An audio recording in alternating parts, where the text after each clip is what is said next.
va laisser la place à Laurent Beignet, donc de 20 minutes, rédacteur en chef, et qui va se présenter, qui va nous présenter une petite présentation. Et je devrais m'absenter pour reconduire M. Zidane à la gare. Là, on a le temps. As-tu la clé, Nathalie? La clé du Clémy. Alors pendant qu'on installe la présentation, je vais me présenter. Effectivement, je m'appelle Laurent Beignet. Je vous remercie de m'accueillir. Je suis né ici, pas très loin de là, à la maternité du Creusot. Il y a 33 ans, j'ai fêté mon bac juste à côté, là sur la fontaine. J'ai compris en venant ici qu'elle avait disparu. C'est dommage, c'était une belle tradition. Je viens au pupitre pour vous parler de quelque chose qui n'est pas très glamour. Moins glamour en tout cas que le travail des rédacteurs et des journalistes, ce pourquoi en règle générale nous autres rédacteurs en chef, on y vient, avons décidé de faire ce boulot. Je viens vous parler effectivement de rédaction en chef, les vilains qui forcent les rédacteurs à aller chercher des moutons à 5 pattes et si possible pour hier. Je viens vous parler de ça de manière reliée en le reliant le plus possible aux réseaux sociaux parce que là aussi, comme pour tous les métiers, je pense, en tout cas ce qui est certain, c'est comme pour toutes les fonctions au sein d'une rédaction, la rédaction en chef a été fortement affectée par l'avènement des réseaux sociaux, par la poussée de la production de contenu sur ces réseaux. Et on va voir, et c'est mon propos aujourd'hui, on va voir comment ils ont été affectés. J'ai essayé de trouver 3 points, c'est un peu artificiel, mais j'ai été formé comme ça, j'ai été formé pour faire des présentations en 3 points, et donc voilà, présentation en 3 points. Donc on va regarder ça ensemble. Il n'y a malheureusement pas de citation du mot clitoris comme ce matin, il n'y a pas d'imitation québécoise, et heureusement pour vous parce que je suis très mauvais. Mais bon voilà, on va essayer de rendre ça quand même un petit peu interactif et le plus léger possible parce qu'au final c'est plutôt rigolo. Vous connaissez 20 minutes ? Ouais. Bon alors 20 minutes c'est un petit peu BFM TV version papier. Nous on aime dire que c'est Radio France, France Info, mais je suis pas sûr que ça passe super bien. Mais ouais effectivement on fait ce qu'on appelle un Reader's Digest de l'actu, donc des articles très courts, une sélection arbitraire évidemment, c'est moi qui l'opère avec mon équipe et on la distribue gratuitement, bah voilà, au moins les gens en ont pour leur argent, près des bouches de métro, des stations de tram, des abribus. Je déflore un peu ma présentation, mais de toute façon j'allais aller assez vite là-dessus. On diffuse, ah bah voilà, c'est lancé. C'est beau quand même. C'est merveilleux. On diffuse 1 million d'exemplaires chaque matin, ça veut dire qu'il y a 4 millions, un peu plus de 4 millions de personnes qui nous lisent en papier. C'est beaucoup, c'est parce que les journaux, on les laisse quand on les a finis dans une poubelle si on est mécontent ou respectueux de l'environnement, ou sur un siège et puis quelqu'un le relit derrière et ça fait 4 personnes qui le lisent. Merci. Et je vais me rapprocher du micro pour que vous m'entendiez. Ça fait 4 personnes qui le lisent, 4,4 personnes en moyenne par numéro. Voilà. Rassurez-vous, ceux qui sont laissés en fin de journée dans les métros sont ramassés à nos frais. Pas par nous, mais à nos frais, et c'est bien normal. Et par ailleurs, 20 minutes, c'est aussi un site internet, c'est aussi des applis mobiles, tablettes, voilà, même web TV, même si personne n'y va, on en a développé une. Et tout ça fait qu'on est consommé, alors je vais utiliser plein de gros mots, hein. J'en profite, je ne suis pas devant mes pairs, donc j'en profite, on est consommé par 13 millions de personnes chaque mois. Voilà, c'est beaucoup à l'échelle du pays. Pour d'aucuns, la consommation consiste à faire des mots fléchés. Pour d'autres, elle consiste à venir de leur propre chef sur notre site internet ou sur notre appli pour s'informer en temps réel, puisqu'une de nos spécialités, c'est l'info à la seconde. Donc c'est l'info qu'on n'a pas pris le temps de vérifier. Non, je plaisante. On fait ça plutôt bien et les gens qu'on ne force pas à venir chez nous reviennent. Donc on en est plutôt content. Je suis filmé, pardon, je me ferai flouter. Donc, sur les 13 millions de Français qui ont un rapport, enfin en tout cas d'habitants en France qui ont un rapport avec la marque 20 minutes, On va extrapoler des chiffres nationaux, qu'il y en a à peu près 6 millions qui sont actifs sur Facebook et à peu près 300 000 qui sont actifs sur Twitter. 2 à 300 000. On a une surreprésentation des personnes qui utilisent les réseaux sociaux dans notre lectorat du fait de notre implantation urbaine, et on sait que les réseaux sociaux se sont aussi plus développés dans les aires de population urbaine. Ça, c'est pour le lectorat. Ça, c'est la rédac. Alors, c'est une toute petite partie de la rédac, et comme on a un gros turnover, il y a peut-être déjà plein de gens qui ne sont plus dans l'entreprise, puisque ça date de 2011. 20 minutes, c'est à peu près 100 journalistes en CDI avec une carte de presse. On ne parle pas des pigistes. Il y en a, pas plus qu'ailleurs, mais il y en a. Et c'est une petite rédaction. On parlait tout à l'heure, Tupac parlait de l'AFP, c'est 1200 salariés, enfin 1200 journalistes sur les 1500 salariés. Voilà. Nous, c'est de l'artisanat, quoi. C'est la plomberie. Petite rédaction, mais plutôt jeune. Et de fait, j'ai fait un sondage à main levée, ça vaut ce que ça vaut, mais tout le monde est présent chez nous dans la rédaction sur les réseaux sociaux. Alors, pour d'aucuns, c'est sur Facebook uniquement. La majorité ont un compte Twitter, qui soit actif ou non, mais en tout cas, ils en ont un. D'autres, comme moi, sont loufoques et sont sur Google+, où il n'y a personne, mais ils s'y sentent bien. Et voilà. Après, ça ne veut pas dire qu'ils produisent tous. Ça veut dire qu'ils sont au moins tous utilisateurs des réseaux sociaux et qui viennent y chercher de la veille, de l'info, des contacts, des informateurs, que sais-je.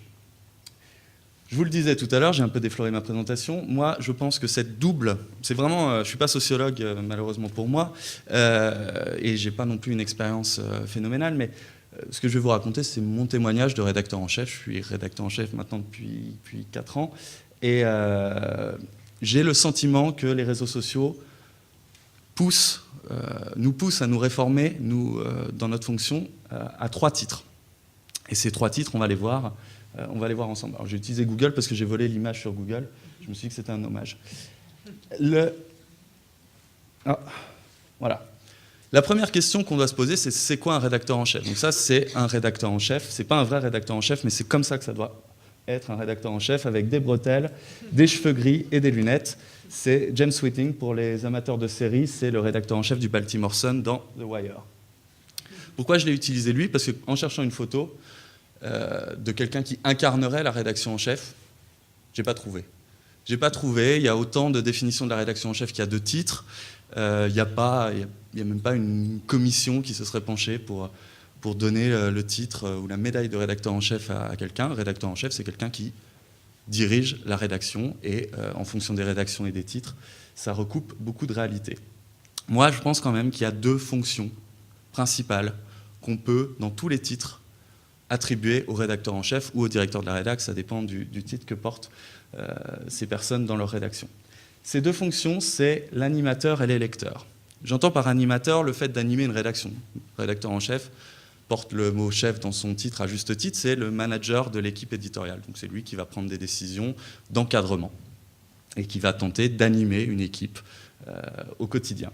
Et puis électeur, c'est pas non plus le très bon mot, j'aurais aimé mettre électeur, ça faisait un peu pompeux, mais en tout cas on voit ce que je veux dire derrière. Électeur, celui qui choisit.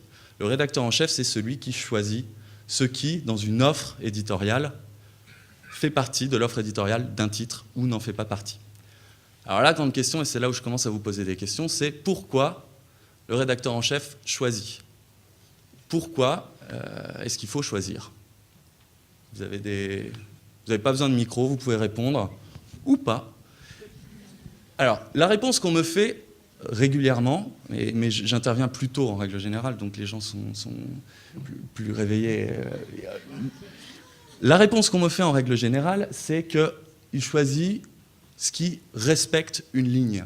Vous savez ce qu'Albert Londres disait de la ligne, et il ne connaissait de ligne que la ligne de chemin de fer. Une ligne éditoriale, c'est compliqué. Moi, je pense, je vais vous dire beaucoup de moi, je pense, c'est moche, mais au moins ça permet de... Tout le monde se rappelle dans cet établissement et sur la vidéo que je parle à titre personnel, comme on peut le mettre en haut de son compte Twitter. Je pense que c'est compliqué. On peut tous s'entendre sur le fait qu'un titre doit produire une info objective. On s'entendra moins sur ce qu'est l'objectivité. Et puis, au cas par cas, sujet après sujet, on se rendra compte que c'est assez compliqué. J'ai pris cette citation de Farhad Manjoo, qui a fait un très beau livre, qui n'est pas sociologue, qui a écrit un livre qui s'appelle True Enough. Nous voulons tous l'objectivité, mais nous ne sommes pas d'accord sur ce qu'elle est. Pour moi, c'est un des écueils premiers à la fonction, non pas de rédacteur en chef, mais de journaliste. Donc, je préfère utiliser le mot d'honnêteté. Mais de fait, ces valeurs-là, elles sont diffusées au niveau des rédacteurs, bien plus qu'au niveau du rédacteur en chef. Normalement, dans un monde idéal, et on n'en est pas loin, on n'a jamais à faire ce genre de choix. On ne retoque pas un papier parce qu'il ne correspond pas à une norme de production journalistique.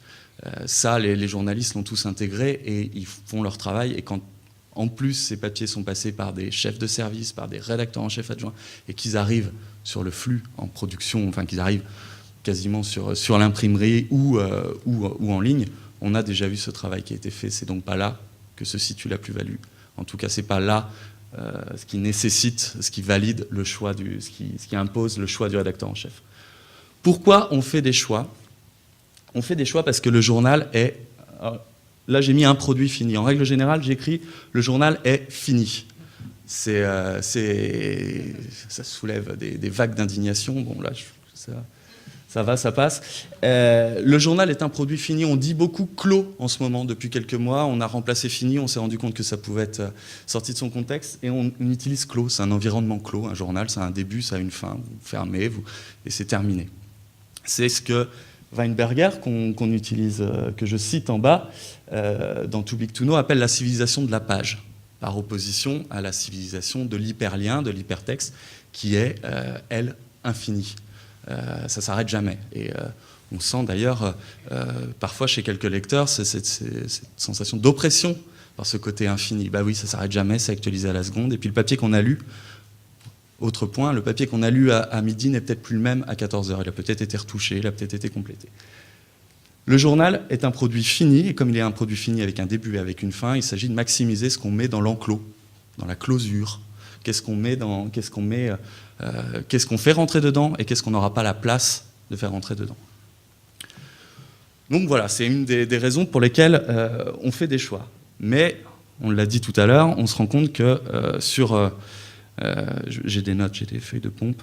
On se rend compte que Internet a fait voler en éclats cette nécessité de faire des choix de place. On a moins de problèmes de place, voire plus de problèmes de place. Alors on a quoi comme problème? On a des problèmes de temps. Autopromo, 20 minutes.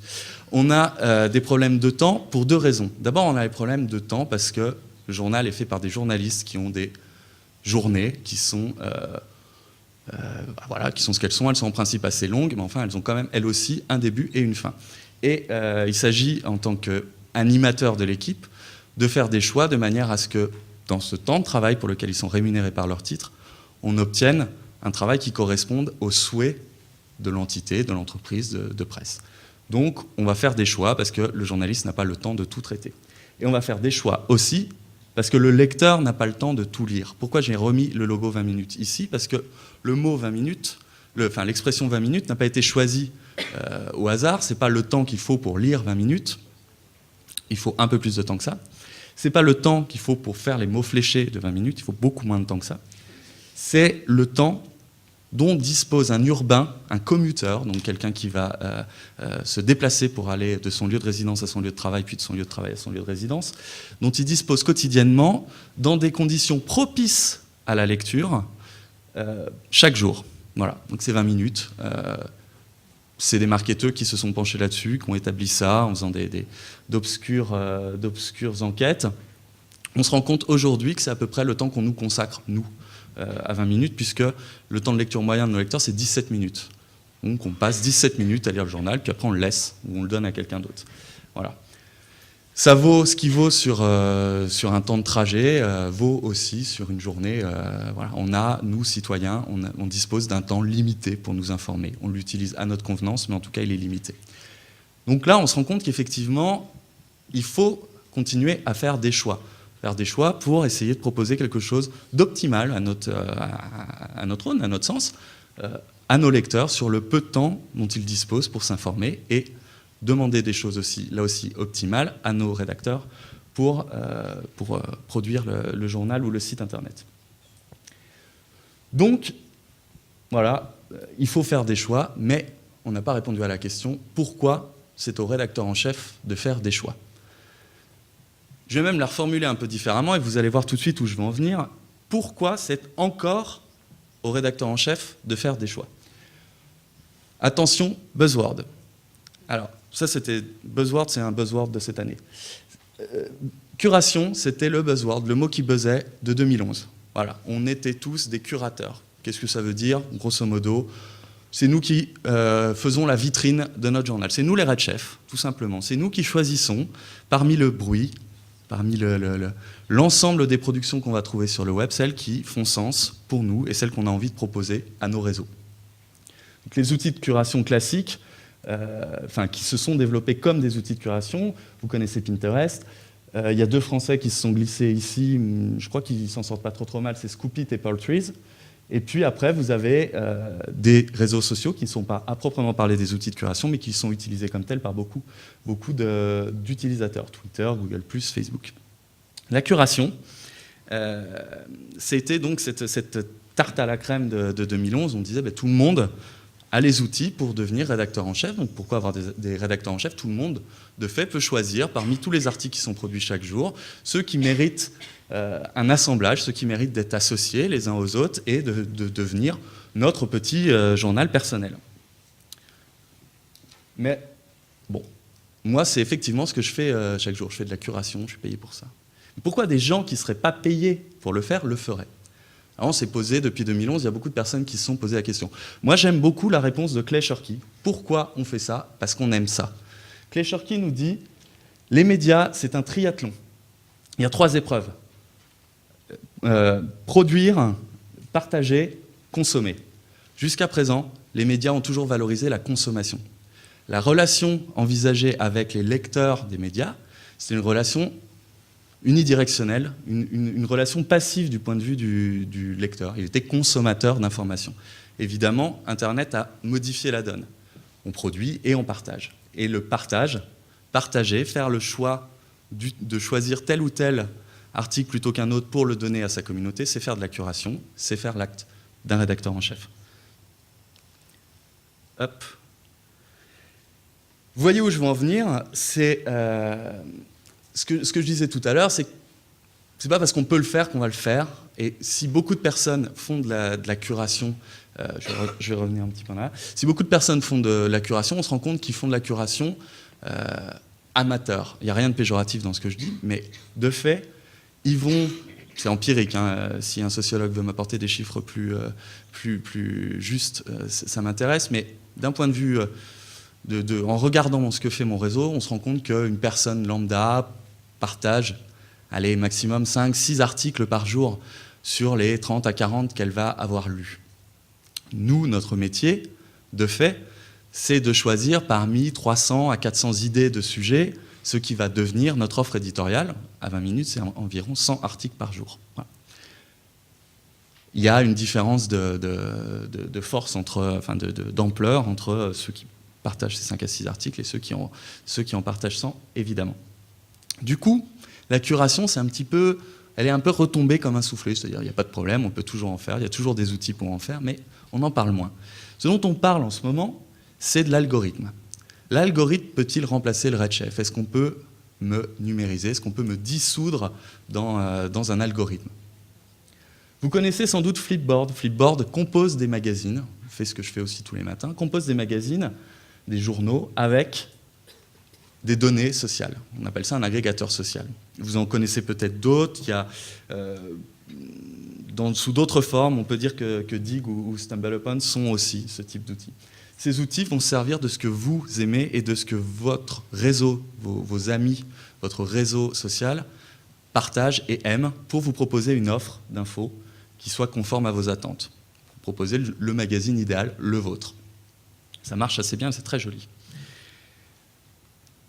Évidemment, ça s'appuie sur quelque chose qui dépassera toujours le Red Chef, c'est sur la foule, sur le savoir du plus grand nombre. J'ai mis en dessous la loi de Linus, qui a été popularisée par Éric Rémond, enfin formulée par Éric Rémond. C'est avec suffisamment de paires d'yeux, on peut minimiser tous les bugs.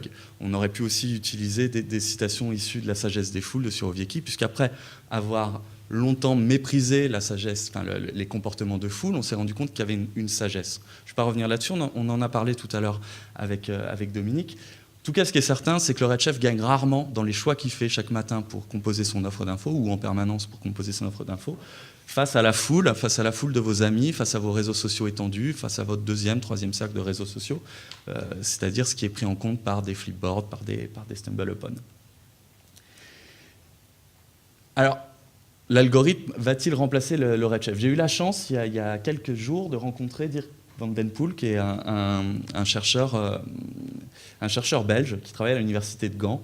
Et son université est une des premières à s'être posé la question des big data dans la presse. Donc, vous savez, big data, c'est aussi un buzzword, on en parle beaucoup. Les big data dans la presse, qu'est-ce que ça pouvait donner? En quoi on pouvait s'appuyer sur les big data, ces grandes données, pour améliorer l'offre de presse? Lui a commencé à bosser sur le CRM, le Consumer Relationship Management. L'idée, c'était, pour les journaux payants, de se demander comment ce qu'on pouvait récupérer comme info sur les abonnés pouvait nous aider à décider de comment améliorer notre produit ou de comment améliorer notre relation avec les abonnés. C'est par exemple, on se rend compte qu'avant de se désabonner, l'abonné typique fait ça, ça, ça et ça. Donc quand vous avez des voyants qui passent au vert sur ces 4 points, hop, alerte, vous avez un petit conseiller qui va appeler l'abonné en lui disant vous réfléchissez peut-être à quitter le journal, on va vous proposer autre chose. C'est une offre classique de CRM. C'était il y a quelques années. Aujourd'hui, les capacités de traitement des grandes données s'améliorant, ils commencent à réfléchir à autre chose. Ça, c'est pas un cercueil au milieu, c'est une flèche. Ça, c'est un schéma classique de structuration de la presse. À gauche, les journalistes, il y en a N. Au milieu, les journaux, il y en a Y. Et à droite, les lecteurs, il y en a X. Dans un monde normal, il y a moins de journaux que de journalistes que de lecteurs. Classique. Goulot d'étranglement au milieu, c'est là où on peut agir de manière efficace. Et donc c'est là où des entrepreneurs font apparition et vendent, composent le produit journal et s'appuient sur la vente et sur la vente au numéro et sur les rentrées publicitaires pour dégager des recettes pour payer les journalistes et financer l'œuvre d'information auprès des lecteurs. Voilà. Ça, c'est le schéma classique. Ce que l'algorithme permet de faire, c'est d'exploser la flèche du milieu en autant de journaux qu'il y a de lecteurs. C'est exactement ce que fait Flipboard. Si vous êtes 2 à avoir Flipboard aujourd'hui, ici, avec votre tablette, comparez-les. Vous avez un journal unique. Voilà. C'est quelque chose d'assez merveilleux. C'est fait sans douleur. Vous n'avez pas pris du temps pour dire moi je suis plutôt passionné de sport et d'animaux loufoques. Voilà, vous n'avez rien fait et c'est un journal qui correspond à vos attentes. Mais l'algorithme aussi a des limites. On parlait d'Eli Pariser ce matin. Moi aussi j'aime beaucoup Eli Pariser. Je suis moins sceptique que M. Cardon sur le sujet.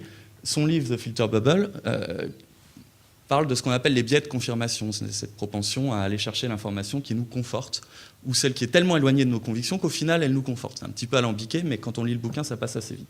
Ça passe bien. La citation qu'on pourrait prendre pour symboliser ça, c'est cette citation-là. Par définition, un monde construit sur ce qui nous est familier est un monde où il n'y a rien à apprendre. Si on vous donne que ce que vous savez déjà, de fait, vous allez finir par vous ennuyer. Si on ne vous confronte qu'à vos propres idées, il y a assez peu de chances que vous vous enrichissiez.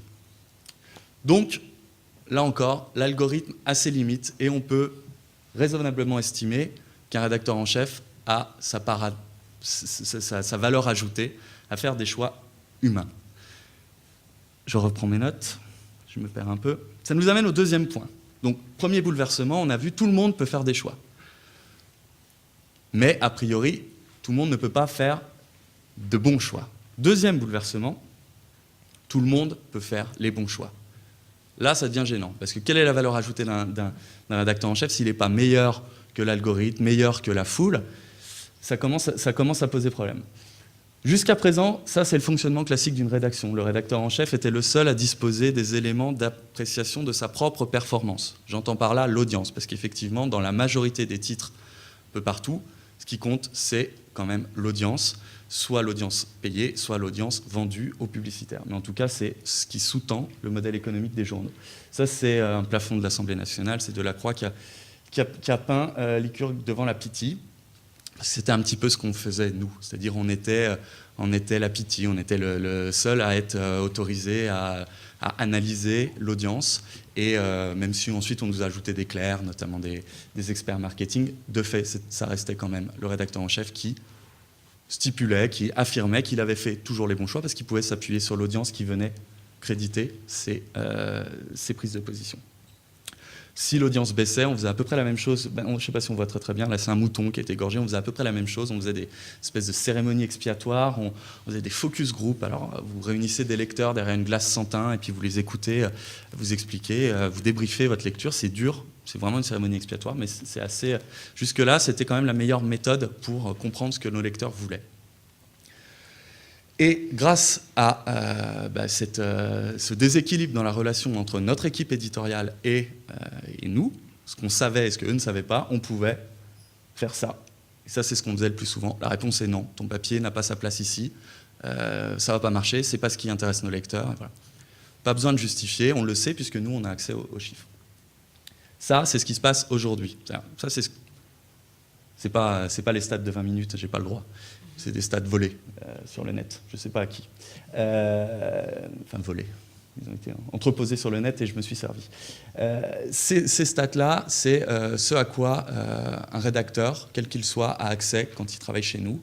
Et ça lui permet de savoir comment performe, c'est pas très joli, quelle est la performance de son papier. Quelle est la performance du site au global et d'où viennent les gens. Voilà, grosso modo, c'est les grands métriques qu'on utilise et qui nous aident à faire notre décision. Le rédacteur n'a pas trop le temps de regarder ça. Il a autre chose à faire. Son chef de service va commencer à regarder ça avec un peu plus d'intérêt. Et puis, évidemment, moi, je passe une partie de mon temps à regarder ça sur les sites dont j'ai la charge. Je vérifie qu'on écrit des papiers qui sont lus. Parce qu'au final, c'est quand même... certes, l'audience, c'est un vilain mot. Certes, la course à l'audience peut conduire à bien des dérives. Mais au final, on écrit ou on produit des sons ou des images pour être lus, pour être vus, pour être entendus. Donc, on regarde ça avec intérêt. Mais ça restait encore quelque chose qui était interne. Il n'y a que les gens de l'entreprise qui avaient accès à ces chiffres-là. En d'autres termes, vous n'aviez pas accès à nos résultats. Ce qu'on se disait ce midi avec Dominique, et ce qu'on va évoquer là tout de suite, c'est que l'obscurité a disparu.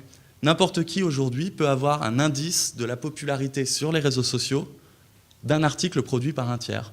C'est-à-dire, moi, je peux aller regarder chez Métro, qui sont un de nos concurrents, si leurs articles marchent bien. Et puis, s'ils marchent bien, je peux me dire, je vais faire la même chose. Ça, on le voit avec ce petit compteur, 610 likes, ça ne semble pas beaucoup, mais étant donné qu'on est plus ou moins passif quand on lit et qu'il n'y a qu'une partie du lectorat qui interagit, 600 likes, ça commence à être quelque chose qui représente un vrai intérêt massif. Ça veut dire que derrière, il y a sans doute 20 000 personnes qui ont lu le papier. Vous multipliez ça par 100, 20 000 lecteurs sur un article, c'est quelque chose de tout à fait intéressant. Et on verra pourquoi c'est tout à fait intéressant après. Comme maintenant, tout le monde peut avoir accès à ça, on se retrouve dans une situation où celui qui prend des décisions est très souvent celui dont on critique les choix in fine. Puisque quand vous avez dit à quelqu'un, non, tu ne vas pas faire ce papier-là parce que ce n'est pas ce que nos lecteurs veulent, et qui vous apporte la preuve, chiffre à l'appui, que c'était le papier qu'il fallait traiter parce qu'il est dans les trending topics ou parce que la concurrence l'a fait, et qu'on voit très bien que ça a marché, là, ça sape un deuxième fondement de l'autorité du rédacteur en chef dans la rédaction. J'ai choisi là une phrase issue du Clue Trend, du Manifeste des évidences, qui est un livre qui date de 99. Je vais vous la lire dans sa version longue parce que je la trouve assez intéressante. Ce qui se passe aujourd'hui, c'est quelque chose qu'on pouvait pressentir depuis pas mal de temps. À la fin du XVIIIe, le philosophe britannique Bentham a imaginé un petit cauchemar qu'il a appelé le panopticon, une prison dans laquelle les prisonniers pouvaient être vus de tous, à tout moment, tandis qu'eux ne pouvaient pas voir leur gardien. J'ai un peu l'impression d'être à la messe. Quelques siècles plus tard, les médias de masse ont inversé ce scénario. L'œil carcéral de la télé ne voit rien, mais nous le regardons tous pour trouver des traces de notre identité culturelle. Que se passerait-il aujourd'hui si chaque cellule était reliée, de manière à ce que tous les prisonniers puissent observer leur geôlier, pas simplement les voir, mais aussi spéculer sur leurs intentions, noter leur comportement. C'est ce qui est en train de se passer, c'est ce que fait Internet pour nous. Soudain, les surveillants sont devenus des insectes punaisés, de manière à ce que chacun puisse les observer. C'est exactement ce qui se passe pour un rédacteur en chef au sein de son équipe. C'est ce qui doit se passer aussi pour vous dans vos métiers respectifs. On est en permanence évalué et les chiffres de notre évaluation sont visibles. Les chiffres qui permettent notre évaluation sont visibles de tous. Du coup, et ben, comme on n'a pas trop envie de se planter, on se fait aider. Ça, c'est un back-office, c'est un programme qui aide le rédacteur en chef de Melty.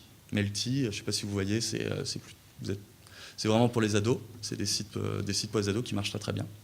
Vous pouvez le voir en regardant un petit peu les termes qui marchent bien, les enjeux de la télé-réalité 2000, les enjeux de la télé-réalité 5, Koh-Lanta, voilà. Eux, ils ont développé un algorithme qui leur permet de se tromper moins souvent, en regardant en permanence quels sont les sujets sur lesquels les lecteurs interagissent. Les sujets qu'ils lisent, les sujets qu'ils commentent, les sujets qu'ils partagent. Alors, il y a un petit côté, pour les amateurs de SF, il y a un petit côté soleil vert, quoi. C'est un peu fait de chair morte. C'est des articles qui sont déjà créés, ils marchent bien, alors on en fait plus. Bon, c'est surprenant. D'autres, comme Benoît Raphaël, développent des outils qui sont plus sur l'anticipation et sur les micro-signaux qui nous permettent d'évaluer très vite quels articles vont être performants. Quoi qu'il en soit, on s'est rendu compte assez vite qu'on pouvait se faire aider dans nos choix éditoriaux.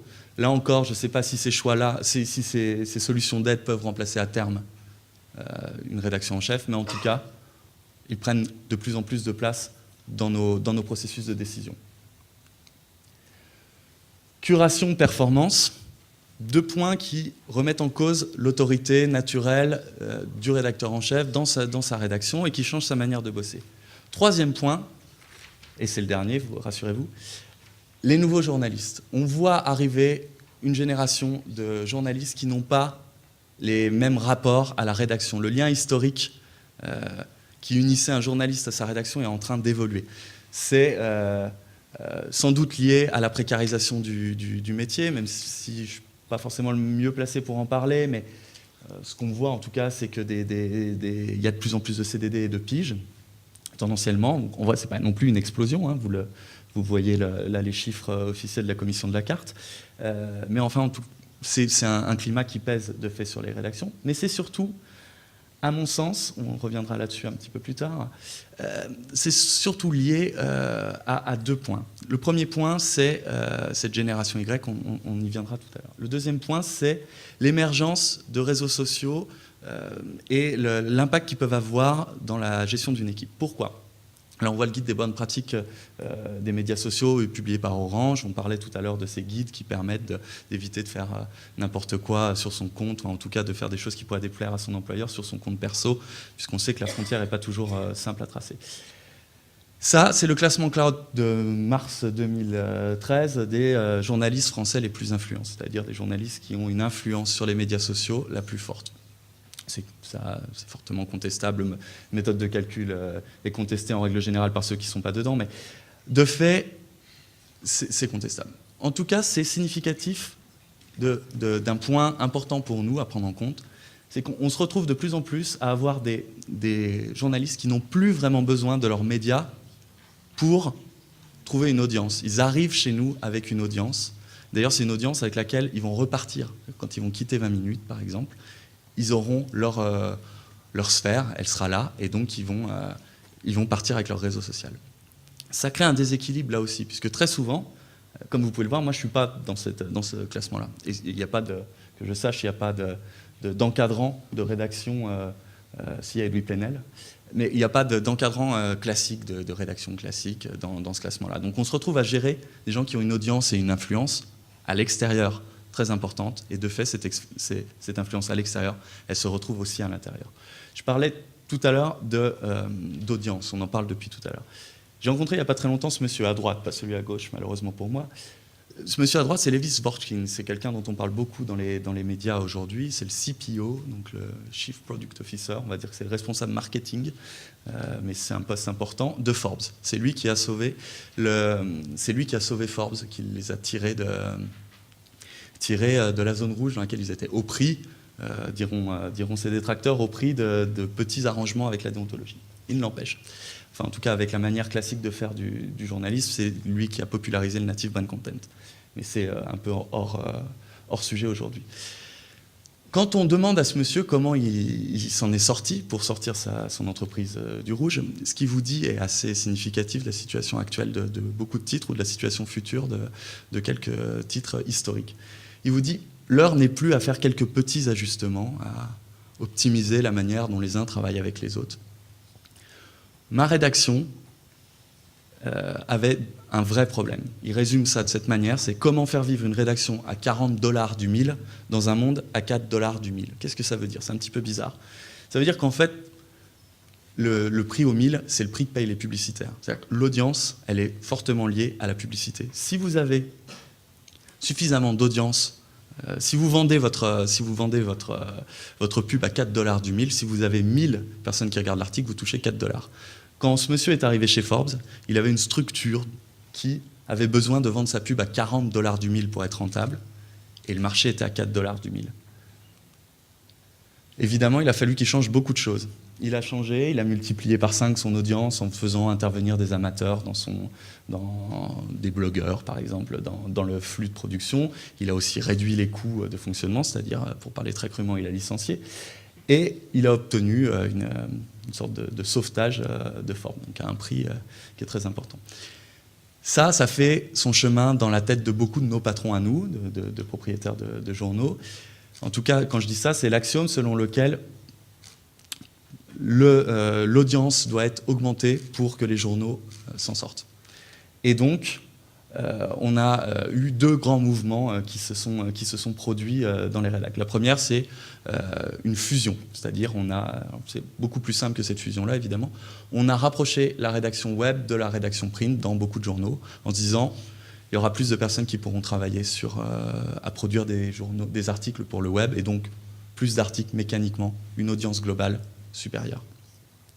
Le deuxième point, c'est on va améliorer la manière de s'organiser dans une rédac pour que chaque journaliste puisse trouver une audience plus large, c'est-à-dire soit produire un peu plus d'articles dans sa journée, soit produire des articles qui collent mieux aux attentes des lecteurs.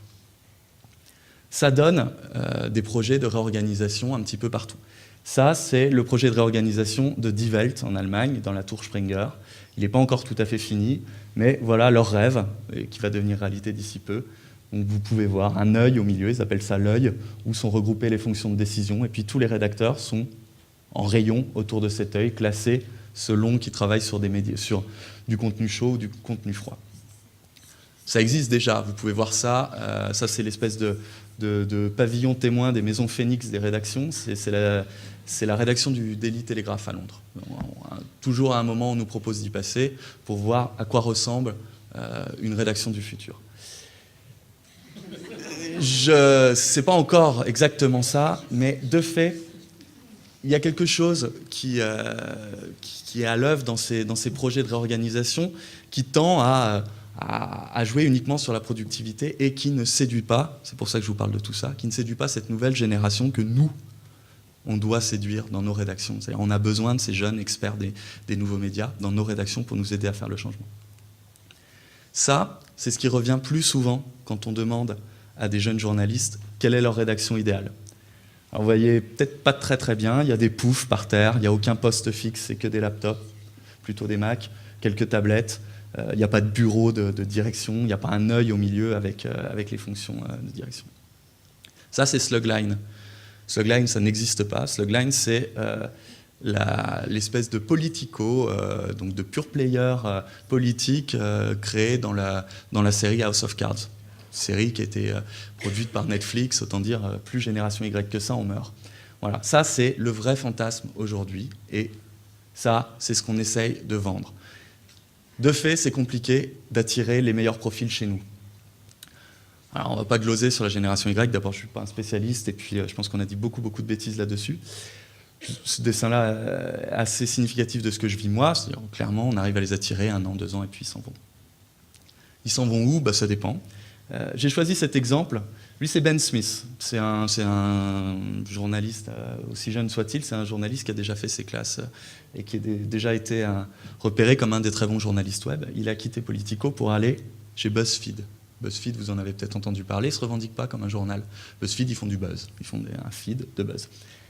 Mais pour la dernière présidentielle américaine, ils ont fait appel à une pointure de la rédaction qui s'appelle Ben Smith. Et donc il a rejoint, il a rejoint BuzzFeed en tant que rédacteur en chef. Ça a fait marrer le web, qui l'imaginait poser des questions un peu saugrenues au futur président, mais toujours est-il que ça a plutôt pas mal marché. Ça, c'est Upworthy, c'est un site qui a été créé par Eli Pariser, dont on a parlé tout à l'heure, qui est un site plutôt classé à gauche et qui fait là aussi de l'editing. Il ne se revendique pas comme un journal, mais en tout cas, c'est la plus grande réussite de ces derniers temps en termes de médias. Ils ont atteint 30 millions de visiteurs mensuels en 18 mois. Enfin, c'est une progression, c'est du jamais vu. Ils battent tous les records tous les jours avec des articles qui ont été faits, dont l'optique est d'être créé pour les réseaux sociaux. Tout est fait pour que ces articles soient poussés sur les réseaux sociaux. Qui y a-t-il derrière? Des journalistes ou pas, d'ailleurs, parfois c'est des écrivains, des writers, qui font le partage, qui sont des experts du partage. Et ces gens-là, quand on les suit, on ne suit pas la rubrique animaux bizarres de Upworthy, ni parce que je caricature carrément, je ne suis pas du tout dans ce que fait réellement Upworthy. Ils font des articles qui sont édités pour être partagés sur les réseaux sociaux, mais ce n'est pas des lolcats. Et on ne suit pas une rubrique, on suit un éditeur. Et du coup, ces personnes, elles se font un réseau énorme dans la rédaction. Et quand elles partiront avec une sphère d'influence énorme. J'ai pas pris d'exemple là, mais c'est Rolly Williams, je crois, qui s'est fait 25 000 personnes qui ont liké sa page Facebook. Donc il s'est créé sa page en quelques mois. Et lui, quand il partira, le Red Chef qui aura à le gérer aura sans doute une sphère d'influence beaucoup, beaucoup plus faible. Et donc là aussi, je lui souhaite bon courage. Ça sera sans doute très compliqué à gérer. Je reprends ces 3 points. Curation, performance, nouveau journaliste. J'ai essayé de dresser un constat individuel, mais je n'ai pas apporté de solution. Moi, je profitais de l'actualité du jour et pour plonger M. Zidane dans son actualité du soir, j'ai voulu essayer de personnifier le rédacteur en chef d'avant l'émergence des réseaux sociaux. Et j'ai choisi Mourinho parce que c'est quelqu'un qu'on ne remettait pas en cause. Et puis s'il perdait, s'il n'avait pas des super bons résultats, de toute façon sa ligne de défense c'était peu ou prou de dire que personne n'aurait fait mieux avec la même équipe. Pour moi, et ça n'a rien à voir avec ma passion pour le PSG, pour moi le prochain Red Chef devrait plutôt ressembler à Laurent Blanc, c'est-à-dire avec des individualités qui sont complexes à gérer, avec des résultats qui sont scrutés, et au moindre faux pas, on lui reprochera ses mauvais choix, et sans doute aussi avec une sorte de scepticisme avant même son arrivée aux commandes. Du coup, je pense que les solutions, elles sont pas légion, mais elles sont dans la réinvention du poste. On ne peut plus être Red Chef aujourd'hui comme on l'était il y a encore quelques temps. Dans la sphère du management, on parle d'océan bleu. Il faut trouver son océan bleu, l'océan rouge étant le lieu où tout le monde est en concurrence. Clairement, les fonctions de rédacteur en chef sont un océan rouge. Tout le monde peut prétendre faire cette curation. Tout le monde peut prétendre avoir une performance dans ses choix d'articles. Il y a cette compétition qui est complexe. Je pense que les rédacteurs en chef demain devront faire autre chose que simplement animer et faire des choix. Peut-être s'intéresser au business d'une rédaction, ne pas laisser ça aux investisseurs ou aux experts du marketing. Peut-être s'intéresser aux nouvelles formes de journalisme et du coup être des espèces de pionniers dans l'adoption de nouvelles formes de rédaction. Mais en tout cas, délaisser les tâches qui sont algorithmiques, on en parlait tout à l'heure, des tâches qui peuvent être remplacées par un algorithme comme les RH, comme l'optimisation de l'audience, ce genre de choses, et aller vers ce que les chercheurs appellent l'heuristique, la création. Donc voilà, je pense que c'est un peu le plaidoyer que je voulais faire là. C'est peut-être pas le lieu, mais bon, voilà, je saisissais l'occasion de parler pour une fois non pas à mes pairs, mais des gens qui font d'autres métiers, pour vous soumettre ça et pour écouter vos remarques et vos critiques ou vos questions. Voilà.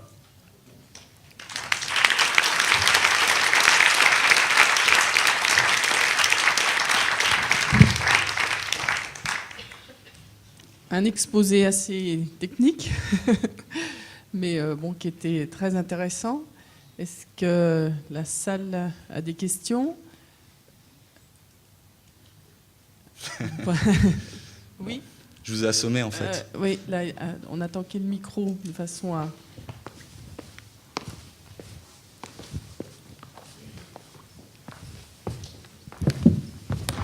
Là, juste devant.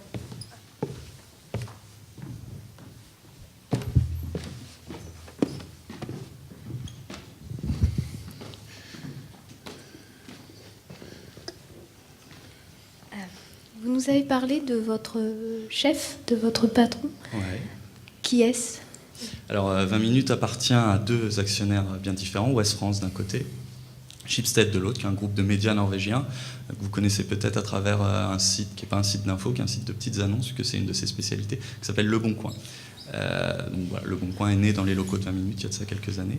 Et donc notre patron, qui s'appelle Olivier Bonsard, qui est PDG de 20 minutes, est aussi vice-président de Ouest France. Donc voilà, c'est un de nos actionnaires, en gros. Enfin, c'est un des représentants d'un de nos actionnaires. Voilà. Alors vous nous avez présenté un modèle économique assez particulier qui se distingue même, qui est peut-être à l'opposé du précédent. J'imagine que tous les deux vous êtes sujets dans votre métier à une forme de pression économique via l'audience. C'est ce que vous nous avez un petit peu expliqué. Est-ce que vous ne craignez pas dans l'avenir que ces nouveaux modèles économiques des médias émergents ne vous phagocytent ou ne vous amène à carrément disparaître? La concurrence des réseaux sociaux dans le mode de financement de l'info, c'est ça? Le fait que la pub irait plutôt à des Facebook ou Twitter qu'à des... Oui, et puis à terme, la disparition peut-être aussi des médias papier et peut-être on a parlé de plans sociaux, vous nous avez parlé de plans sociaux. On a entendu récemment aussi qu'au niveau de France Info, France Inter, on envisageait aussi des départs. Donc, est-ce que vous ne craignez pas pour l'avenir du métier tel qu'il est à l'heure actuelle et comment vous envisagez l'avenir à ce niveau-là, puisque vous êtes quand même sujet à une forte pression sur le plan économique, malgré tout. Et oui. Là, c'est une question que je voulais aussi poser à votre collègue. Les deux réponses sont sans doute très différentes. De notre côté, oui, c'est une préoccupation quotidienne. Et vous dire le contraire serait vous mentir. J'entends par là j'entends par pression économique la peur de voir l'entreprise couler. Absolument pas. Pression au sens où on peut l'entendre, c'est-à-dire n'écrivez pas tel article pour ne pas vous fâcher avec telle ou telle personne. Qui sont des choses qui chez nous n'existent pas, qui sont, enfin, ce qui nous garantit tout ça, c'est qu'en fait on n'a pas un patron, on a des centaines de clients, donc souvent il y a des clients qui sont pas très contents, des annonceurs qui sont pas très contents de ce qu'on peut écrire dans un article, ils s'en vont et puis d'autres prennent leur place. Pour nous c'est simple, on n'a personne en frontal qui décide. En revanche, oui, les modèles économiques, on parlait tout à l'heure de Lewis Dworkin, qui parle de ces équilibres, 4 € du mille, 4 $ du mille, 40 $ du mille. Ben oui, c'est quelque chose qui, je pense, ne pèse pas sur les rédacteurs de mon équipe, j'espère. Même s'ils y pensent de temps en temps, mais c'est quelque chose qui pèse sur nous. Quand on nous demande d'avoir de l'audience, c'est pour plein de bonnes raisons. La première d'entre elles, c'est évidemment de s'assurer que ce qu'on fait a un public. On ne fait pas ça, sinon on ouvre notre blog. Voilà, on fait ça avant tout parce qu'on veut parler à une audience, pas forcément la plus large possible, mais à une audience, donc à un nombre de lecteurs représentatifs. Dans quelle mesure ces exigences influent-elles au niveau des choix éditoriaux ? J'aurais bien aimé avoir aussi l'avis de votre confrère, parce qu'il semblerait aussi qu'il y ait eu des dissensions au niveau de la rédaction. Ça a été plus ou moins évoqué dans votre intervention tout à l'heure. Donc, est-ce que vous êtes véritablement libre et dans quelle mesure êtes-vous libre de vos choix en tant que journaliste? Quelle est votre liberté journalistique à l'heure actuelle? Personnellement, la liberté, elle est totale. On n'a pas de pression. C'est-à-dire que concrètement, on est sur un reportage. Lorsqu'on fait un direct ou un reportage très près du passage d'antenne, on n'a pas un rédacteur en chef qui va nous dire non, faut pas que tu dises ça, non, c'est pas bon. On a une liberté totale. Donc c'est quasiment sans filet. Après, on a des réactions. Je me souviens d'un reportage où j'avais parlé du début du débat sur l'identité nationale, en m'étonnant que, étrangement, parmi les invités du premier débat, il n'y avait que des proches d'Éric Besson, alors que voilà, certaines personnalités qui avaient voix au chapitre et qui étaient dans son entourage auraient pu être invitées. Et le lendemain, comme de ce par hasard, la dite personne avait été invitée. Et j'entends Éric Besson, contrairement à ce que certains médias racontent, j'ai pu entendre ce matin, nous invitons tout le monde. Donc on a des réactions de la part de politiques, d'interlocuteurs, mais c'est pas ça qui va nous pousser à changer de ton. Personnellement, je ne sens pas de pression, en tout cas de nos chefs, sur notre ligne éditoriale. Non.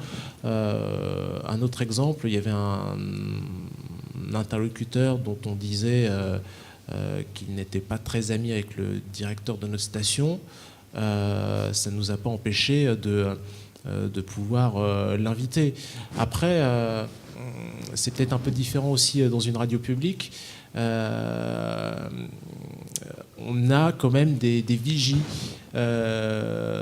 d'ordre soit associatif avec une société des journalistes. Il y a un équivalent aussi dans d'autres types de médias. C'est la société des rédacteurs qui veille à la ligne éditoriale. Et dès lors qu'il y a une quelconque pression ou quelque chose qui est un peu limite, soyez sûr que dans l'heure, il y a un tract qui arrive en disant voilà, c'est pas normal. Je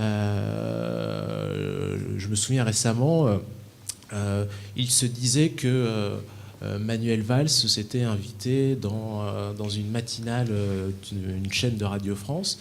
Dans l'heure qui suit, on a eu un mail de la SDJ ou des syndicats qui disaient mais qu'est-ce qui se passe, c'est pas normal. Et bon, on parle des réseaux sociaux, il suffit de tweeter le lien de la SDJ ou du syndicat et voilà, tout se sait. Et Libération dit mais qu'est-ce qui se passe à France Inter, à France Info et voilà, donc je pense qu'on est encore pour l'instant à l'abri des pressions. Deuxième partie, je vais être un peu plus bref, c'est sur les réductions d'effectifs. Après, c'est le contexte qui est général, c'est-à-dire qu'au niveau des politiques publiques, on est dans la réduction des dépenses. Il y a eu des plans sociaux à RFI, à France Télévisions, pour l'instant pas à Radio France. Après, c'est la tendance, c'est-à-dire réduire peut-être le nombre de personnes et augmenter les compétences de chacun. C'est aussi malheureusement une tendance lourde. C'est peut-être aussi pour ça qu'on demande aux nouveaux arrivants d'être le plus polyvalent possible. Donc le métier est en train de changer. Mais c'est pas propre qu'à Radio France ou à France Télévisions.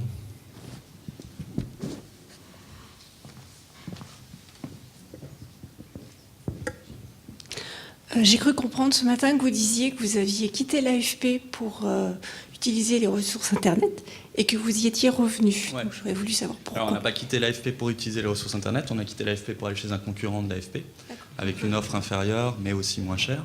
Et on est revenu à l'AFP heureux d'y revenir. Et en plus, c'est partiellement vrai, c'est-à-dire qu'on a... à l'époque, nos rédactions web et print n'étaient pas fusionnées.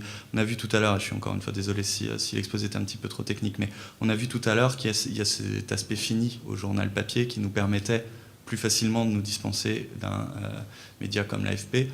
Pourquoi ? Parce que dans le nombre de pages qui nous étaient imparties, on peut faire d'autres choix. C'est-à-dire on n'a pas le réseau de 1200 journalistes de l'AFP, mais on a notre réseau à nous. Et c'est suffisant pour remplir, entre guillemets, d'infos intéressantes, un journal papier. Sur web, c'est plus compliqué. l'alerte, pour le rêve d'exhaustivité. On ne peut pas travailler, en tout cas c'est ma conviction, et je pense que je suis suivi en interne, on ne peut pas travailler sans ce type de producteur, à moins, ce qu'on n'a jamais fait, et ce qui d'ailleurs serait répréhensible, à moins de prendre l'AFP sans la payer. C'est-à-dire qu'en fait, c'est d'attendre que d'autres l'utilisent pour citer ces sources-là. Pour moi, ce serait de la piraterie, piraterie au sens ancien du terme, et évidemment, on ne serait pas là-dedans. Et puis, quand on quitte l'AFP, on est aussi un peu surveillé là-dessus, donc ça ne risquait pas de se produire. Mais voilà. Donc, moi, je suis très content qu'on ait repris l'AFP. L'AFP est une entreprise merveilleuse qui produit chaque jour de l'info de qualité, qui n'est pas vérité gravée dans le marbre. Il y a du travail à faire derrière, il y a des angles à trouver. Voilà, on fait pas, c'est pas un robinet AFP. Notre site n'est pas un robinet AFP. Et d'ailleurs, il y a très peu de sites qui sont des robinets AFP. On parlait tout à l'heure, ce matin, de SEO, de SEO, qui sont des techniques d'optimisation.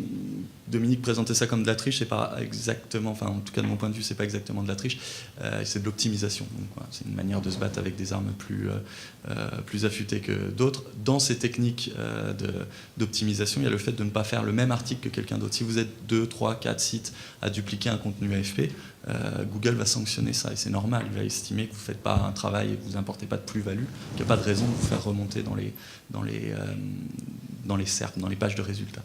Donc en fait, il y a une incitation, là aussi algorithmique, à bien se comporter. Donc, d'un côté, il y avait l'envie d'un journaliste tout à fait légitime, et de l'autre, il y a des incitations algorithmiques à bien se comporter. Ça a conduit à ce retour à l'AFP, on en est très content, et c'était maintenant il y a un an. Tu peux rappeler le prix d'un abonnement AFP Non, je peux pas donner le prix d'un abonnement AFP. C'est fonction d'une négociation entre un titre et son fournisseur. C'est sujet à de longues négociations, et voilà, c'est cher. C'est cher, et c'est cher parce que le service est de qualité. Voilà, encore une fois, quand ils présentent le fonctionnement de l'AFP en expliquant qu'il y a 1500 personnes qui sont présentes dans 160 pays, oui, forcément, c'est cher. Et forcément, ça correspond à plusieurs équivalents temps plein dans une entreprise. Mais c'est une matière première dont on ne peut pas se passer. Un restaurateur consciencieux ne va pas rogner sur la qualité de ses ingrédients de base. Pour nous, toute proportion gardée, avec tout le respect que je dois aux journalistes de l'AFP qui risquent leur vie pour fournir, pour certains, ces ingrédients de base, ça reste l'info de base sur laquelle on va travailler. C'est cher, mais c'est quand même subventionné, c'est moi. C'est cher, l'AFP, mais c'est quand même subventionné par l'État. Oui, c'est comme c'est-à-dire que si on vous faisait payer le vrai prix, ce serait encore plus cher que cher. Ouais, alors je sais pas à qui tu adresses le vous, mais je pense que la question, et c'est pour ça que c'est très bien que ce soit subventionné, c'est si on vous avait payé le vrai prix aux Français, puisque on parle de modèle économique, on parle de plein de choses, et c'est bien de rentrer dans les détails, mais c'est avant tout une fonction importante pour la démocratie, pour la citoyenneté. Donc oui, ça coûte cher, mais c'est indispensable. Après, l'AFP n'est pas le seul fournisseur d'informations, et c'est très bien qu'il y ait une pluralité, même au sein des agences, des grandes agences, comme le signalait Tupac ce matin. Mais oui, donc c'est normal à mon sens, c'est normal qu'il y ait des aides à ce type de presse, tout comme il y a des aides à d'autres types de presse, et je trouve ça très très bien. Je le dis d'autant plus simplement qu'il n'y a pas d'aide, il n'y a aucune aide aux journaux gratuits, et donc on se débrouille autrement, mais c'est aussi très très bien. Voilà. C'est aussi une source d'indépendance forte. Il n'y a pas d'élection du président au conseil de nomination au Conseil des ministres, il n'y a pas d'aide qu'on peut retirer si on déplaît. Voilà. Il y a d'autres formes de pression, je ne fais pas d'angélisme, mais en tout cas, voilà. Il y a différents modèles qui peuvent coexister, je suis très content qu'il y ait des modèles que l'État aide à exister. Et là, je suis content en tant que citoyen, plus qu'en tant que rédacteur en chef. Oui. 2 questions seulement, parce que c'est déjà 4h moins 10, Madame Barbery. Juste par rapport économiquement, par rapport à l'apparition web, le fait que, par exemple, Google ne vous paraît plus, est-ce que ça vous savez faire beaucoup d'argent ? Alors, pardon, le fait que... Google s'est terminé au 1er novembre et que vous aviez un flux dessus qui était assez important. Est-ce que toutes ces petites choses-là font que, par exemple, vous... La question de Google est... je suis pas sûr de comprendre exactement ce qu'il y a derrière Google, et j'en suis désolé, je ne suis pas assez expert. C'est une sorte avec des flux RSS où l'actualité... l'actualité... Le Google Reader, en fait, le lecteur de flux RSS de Google. Oui. Pour nous, c'était assez anecdotique comme source d'acquisition de trafic. En revanche, clairement, Google est un acteur très fort du marché de l'information en France à travers Google News, qui est un gros pourvoyeur de trafic. Beaucoup de gens, je ne sais pas si c'est votre cas, mais font leur emplette d'actualité sur Google News. Donc il y a une guerre entre les sites d'infos à la seconde comme le nôtre pour être bien référencés sur Google, pour taper à l'œil de nos lecteurs et pour les séduire, tenter de leur proposer ensuite d'autres types d'articles qui les feront rester chez nous. Google est aussi, en tant que moteur de recherche classique, est aussi un pourvoyeur de contenu sur ce qu'on appelle la longue traîne. Donc la longue traîne, c'est des articles qui, en gros, l'audience, c'est une courbe de distribution, c'est une courbe avec qui ressemble à ça, quoi. Vous avez beaucoup d'audience sur très peu d'articles et puis vous avez un tout petit peu d'articles, d'audience sur énormément d'articles. Et cette audience sur énormément d'articles, elle nous vient des moteurs de recherche. Vous tapez, je sais pas, vous tapez Michel, enfin, j'en sais rien, vous tapez un sujet qui n'est pas dans l'actu, vous allez plutôt le taper sur Google et vous allez atterrir sur des vieux articles qui sont encore référencés par Google. Donc on travaille main dans la main avec Google, c'est nos voisins en plus. Google Europe, ils sont situés dans le centre de Paris. On travaille main dans la main, et d'autant plus main dans la main qu'il y a un projet, qu'il y a un fonds Google qui a été mis en place pour aider à la modernisation des titres de presse, et qu'en ce moment, des gens dont c'est le métier se penchent sur l'attribution de ces fonds à différents organes de presse. Donc oui, on travaille avec eux. Les agrégateurs de flux sont des choses qui étaient marginales pour nous, que ce soit Google Reader d'un côté, NetVibes de l'autre, ça ressort très très peu. En revanche, Google.fr et Google News, c'est des choses qui nous apportent énormément de trafic. Et donc, ça a fait poser la question à certains, est-ce que Google est le nouveau rédacteur en chef des journaux français? Je pense que c'est hyper surévalué. Oui, il y a une course au bon référencement sur Google News. Ça correspond à un dixième, un vingtième de notre activité quotidienne, je pense. Peut-être que je serai déjugé par des personnes dans ma propre rédac qui voient les choses différemment, mais il me semble qu'on surévalue cet impact-là.